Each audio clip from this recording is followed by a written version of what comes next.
Good afternoon, everybody. Welcome back. And in this video we are going to install this dual fuel carburetor onto this new generator. So I'm going to be installing it on this new AI Power 4500 watt generator. The frame and the design is maybe similar to others out there. So without further ado, let's get started. First things first, let's go ahead and shut off the fuel. Next, let's undo the airbox assembly.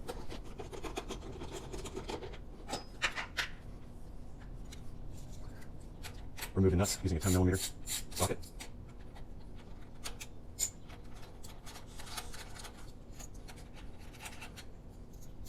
This particular airbox has a screw on the back end here. I already took that out just for simplicity purposes. Remove the airbox, disconnect the hoses on the side.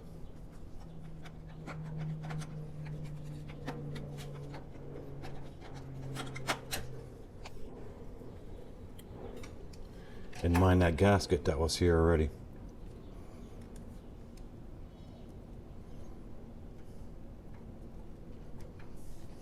Now once I got the airbox removed, pay attention to this gasket here. Yours probably have one too. This generator is new, so I'm just going to go ahead and reuse this gasket. And there's another one behind the carburetor back in here, which I'll probably reuse anyways also, since it is new. But otherwise, the new dual fuel carburetor comes with new gaskets. Let's go ahead and disconnect this fuel line. And if yours has had gasoline in it, make sure you have something below here to pour the gasoline in, but mine is empty. We're going to pull out this carburetor a little bit so that we can take off this choke lever.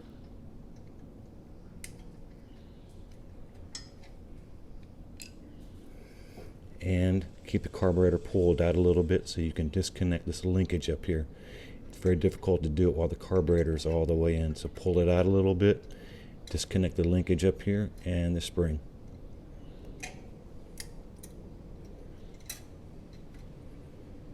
So now that I got the linkage and spring off, let's go ahead and pull this carburetor out. Set it aside. You can see there's another gasket right here. I'm just going to go ahead and leave this one in place because this generator is new, so I don't need to replace it. But if yours is old and brittle, go ahead and put the new gasket in there, making sure you line it up the same way it is here. Okay, so here's the new dual fuel carburetor. And it matches up nicely to the original carburetor here. And you can see I already got a fuel line hose on here because I had already installed this, but I'm redoing the video to show more of how to put it all together. So this hose is not included. I already added this and it's pretty tough to take off. So I'm going to put a link down in the description talking about where I got this one from on Amazon. And this one's a little different. It has the mixing screw for the air fuel mixture. And this one also does come with a shutoff. A fuel drain, that goes on the bottom of this bowl for the carburetor. It's got a little port underneath the bottom here, and if you open it up, it'll allow the gasoline to drain out of the bottom of this bowl of the carburetor.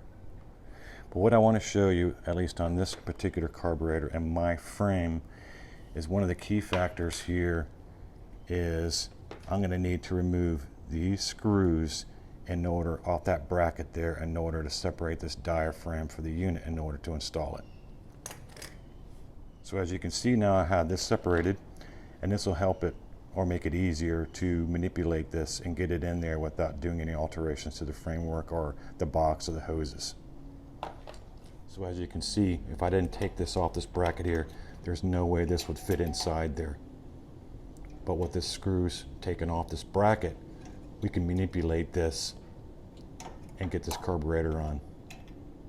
Now as you can see, with a little bit of manipulation, I was able to get this in here without having to do any alterations. Just make sure you keep the carburetor out so you can attach your linkage and the spring back in before you push this all the way back in.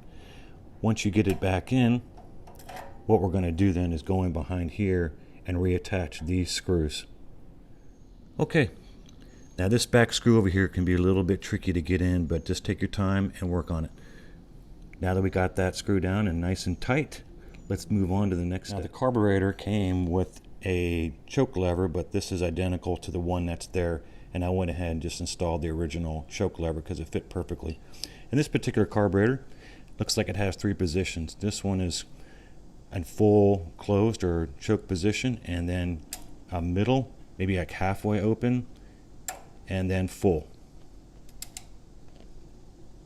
Now, since my generator is new, I'm just going to go ahead and replace the gasket. And if yours is worn, go ahead and replace it with a new one that you got. While we're here, we might as well go ahead and connect the fuel line.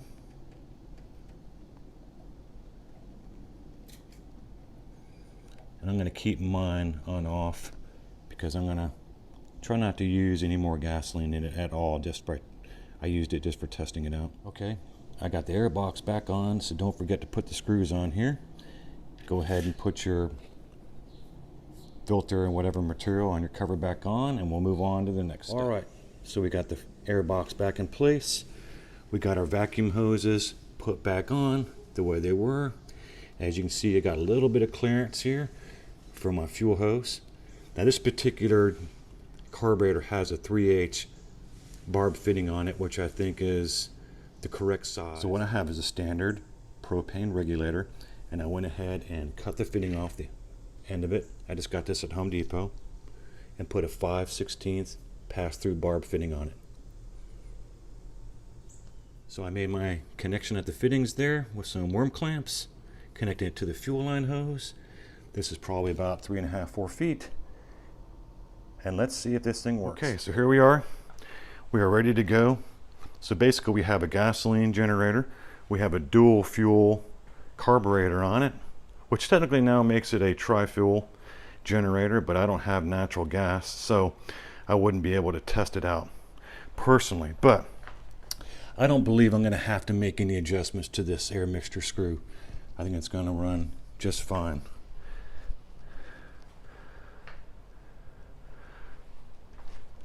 Fuel is off. Let's turn on the propane. Let's purge. I got my choke in the run position. It is in on. Let's see how she does.